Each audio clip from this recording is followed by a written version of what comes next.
Most people over 50 think the next step is automatic. Downsize the house, move to the 55 plus community, ride off into retirement. And I'm going to be the first to tell you that that's the worst decision that you can make.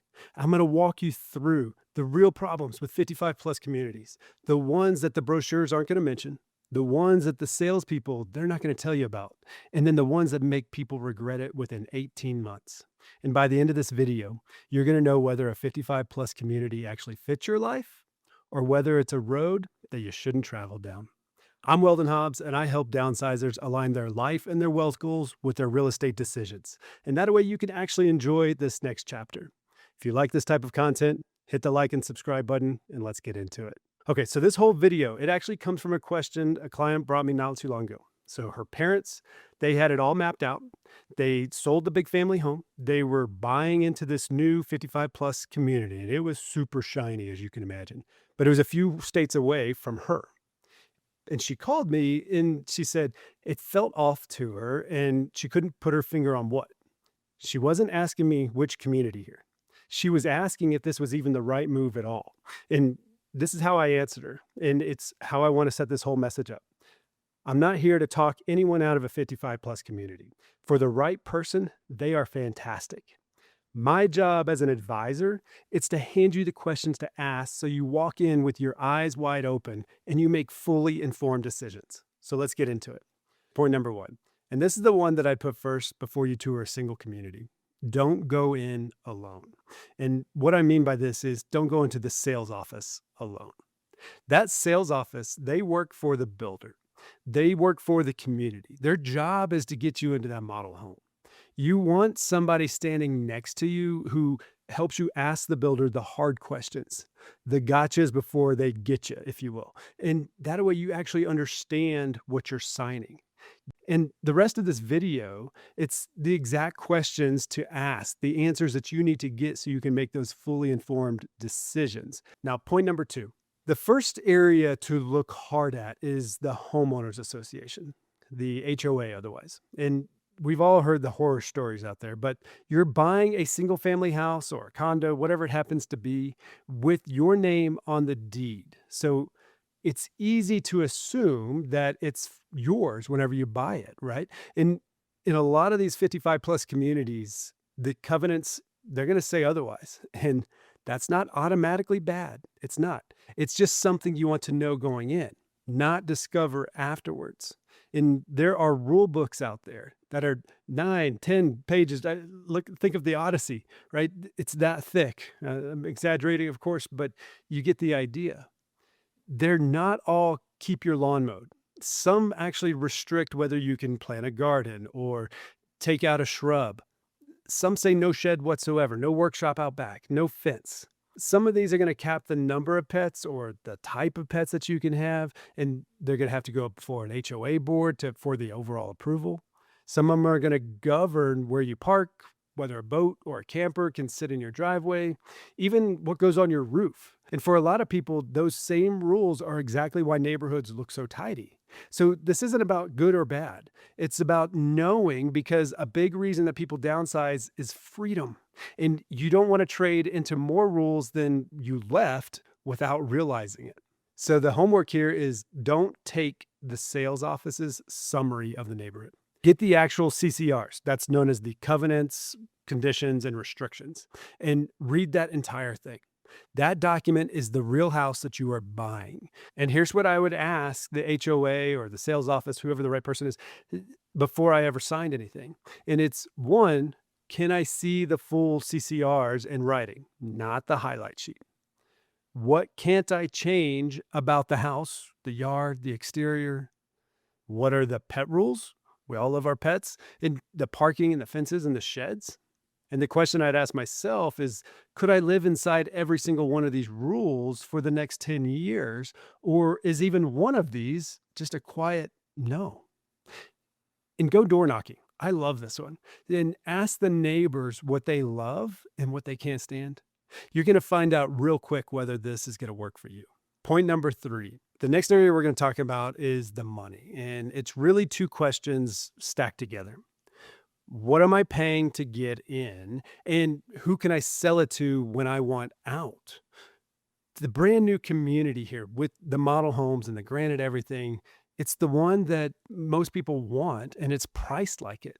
You're often paying a premium for new near the top of the market because they're selling you the shine and the amenities on top of the house. That can be completely worth it, right? So if it's a golfing community and you love to golf, well, that's the quality of life that you're looking for. And that's a micro example, and I don't mean to be cliche, but it's one that we can all easily understand. I want you to look down the road as well. When you sell, your buyer pool is going to be narrower. It's 55 plus only. So no young families moving in. A lot of those buyers, they're going to want newer, shinier places down the road instead of your 10-year-old unit. Here's why I press on this as an advisor. A lot of folks eventually need to sell that home to fund the next step. I hate to say it, but is that assisted living? Is that somewhere with more care? If it's slow to sell or only sells at a loss, the money that you were counting on to take care of you, it's not there when you need it the most. There's going to be a lag, a delay. I'm not predicting a market downfall of any kind. I'm just saying the buy-in price and the future resale, they both belong in the decision before you sign. And here's again what I would ask before I sign anything.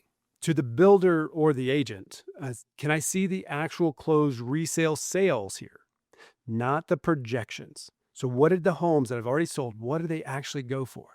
And then how long are resale units sitting on the market right now? The third question I'd ask is, am I paying a new construction premium? And what does a comparable home outside of the community cost? And the question I would ask myself is, if I have to sell in 8 to 10 years to pay for care or whatever emergency might pop up because I'll have a lot of equities tied up in this home, am I confident it'll move? And at what price? When you know these answers, you're able to walk into that next step more confidently, sign your name on the dotted line more confidently. And that's what we want as human beings. Okay, moving to point number 4. This next area, it is medical care. And this is where assumptions can get expensive.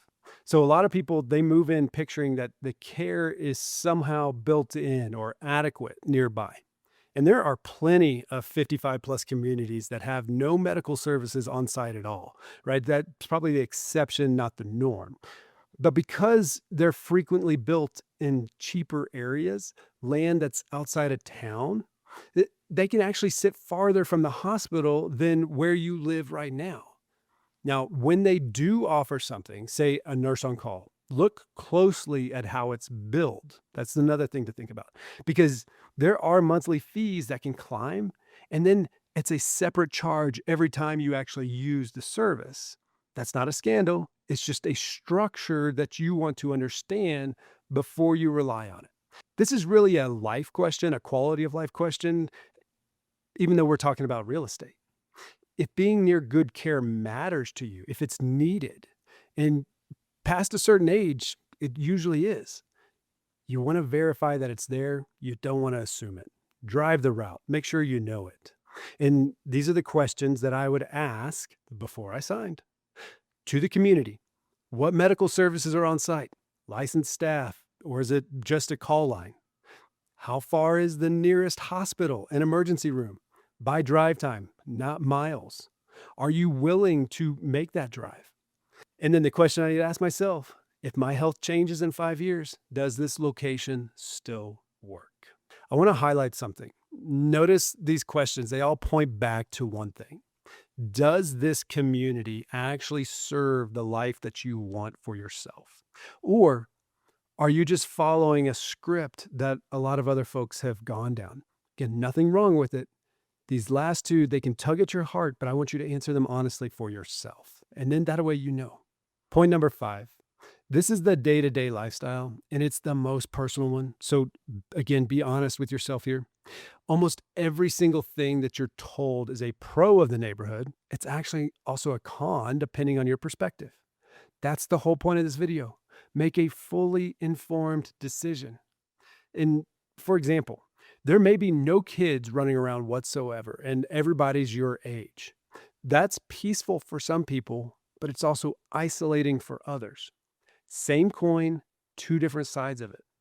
not a lot of new energy, everyone in the same season of life. These communities, they can also get social in a very particular way.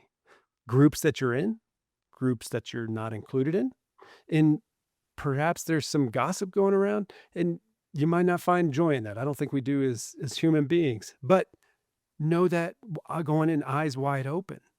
For a lot of folks, though, too, in these communities, somebody's going to notice if your blinds aren't open. You might be living in a fishbowl, but then somebody comes knocks on your door and checks on you. Well, that's a warming feeling. So that closeness for some, that is the whole appeal, and it's genuinely valuable. Neighbors, again, who are there for you. But for a private person, that same environment can wear on you in a way that the tour that you go on, it's never going to show you. So there's no right answer here. There's only your answer. The mistake is buying without asking the question because you can't easily unbuy the lifestyle. And here's what I would ask before I signed anything. To the residents that are there, what's the social scene like? What do you wish that you had known before you moved into this neighborhood? Can I visit a few times on different days and hang out in the common areas?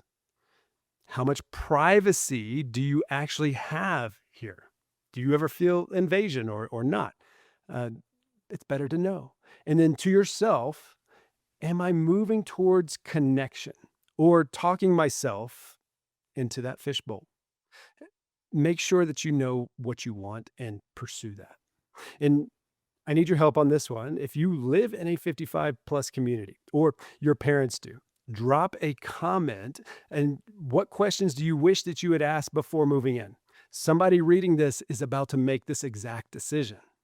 Okay, point number 6. The next area is amenities. And this one is pure math. So you're going to have likely a clubhouse, the pool, the wood shop, the tennis and pickleball courts. That's how they sell the community, and they're lovely on the tour. But you pay for all of it every month, whether you set foot in any of it or not. Maybe there's a charge baked into your monthly dues for social events that you never plan on participating in.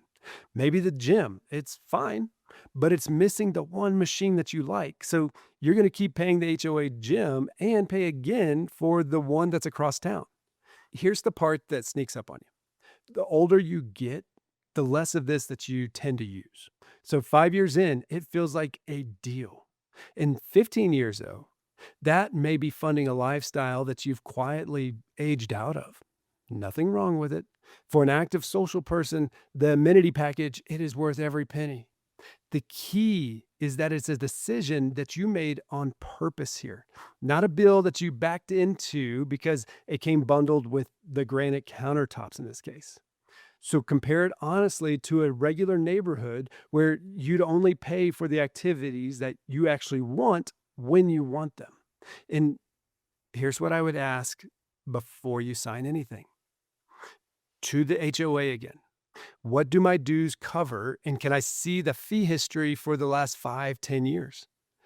How often have dues gone up? And are special assessments, are they planned? Which amenities cost extra on top of the dues? Are there any?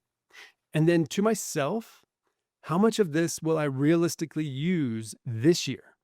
And then 10 years down the road. Now, there is a question or a thought baked into that last one. I honestly believe that the day that you stop moving is the day that you start dying. It is harsh to hear, but if we allow ourselves to just stay holed up in our homes day in and day out, or don't have something to take our energize our minds, it's not good for us as people. That's Weldon's pure anecdotal opinion, but I don't think I'm far off on this. And so if this kind of community is going to help you do that, then by all means, set yourself up for success.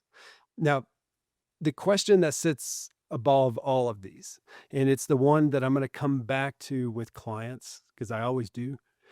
Every one of these checklists, it's really testing the same thing.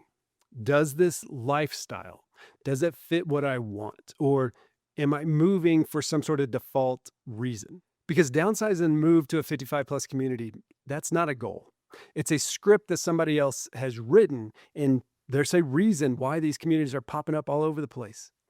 But when you move on default instead of a defined goal, that's when you end up with regret. You wanted freedom, but you got rules. Or you wanted privacy, but you got handed a community that you didn't really gel with. Or you wanted security and you tied your money up in something that may be slower to sell down the road. Get clear on that goal. In every one of those 6 areas that we talked about, it stops being a worry and it turns into a much easier yes or no. Own the decision, the pros, the cons, the whole yard. And that way, you know exactly why you made the choice that you did. And the rest of it, it's just noise. Move forward because in your heart, you knew it was the right thing. So to bring it all home, I'm genuinely not here to tell you a 55 plus community is a bad idea. For the right person, eyes open, one of these can be a wonderful next chapter. What I'm telling you, though, is don't let it be automatic and don't walk in without your questions ready. And here's the order that I'd run it in. And it's the same order that the sales office typically skips. They're not all bad, but I'm just saying be aware. Start with your life. What do you actually want this next chapter to feel like? Freedom, connection, closer to the grandkids, closer to care. Then you look at it through the wealth lens. What is this move going to do to the resources, the funds that we have at hand, our ability to sell later, the fees that we carry for years, and not necessarily a bad thing. And then and only then that's when we focus on the real estate, the specific house, the specific community, all the questions we just walked through, life, then wealth, then real estate. And do it in that order. And nobody talks you into anything. You walk into that model home already knowing what you're looking for because you defined it. And now you've got the questions to prove whether the place is going to live up to it. I'm Weldon Hobbs, and when we're making big life transition decisions, downsizing or otherwise, we start with your life goal, we optimize it for wealth, and then we focus on the real estate. Remember, good decisions, they start with good information, and I'll see you in the next one.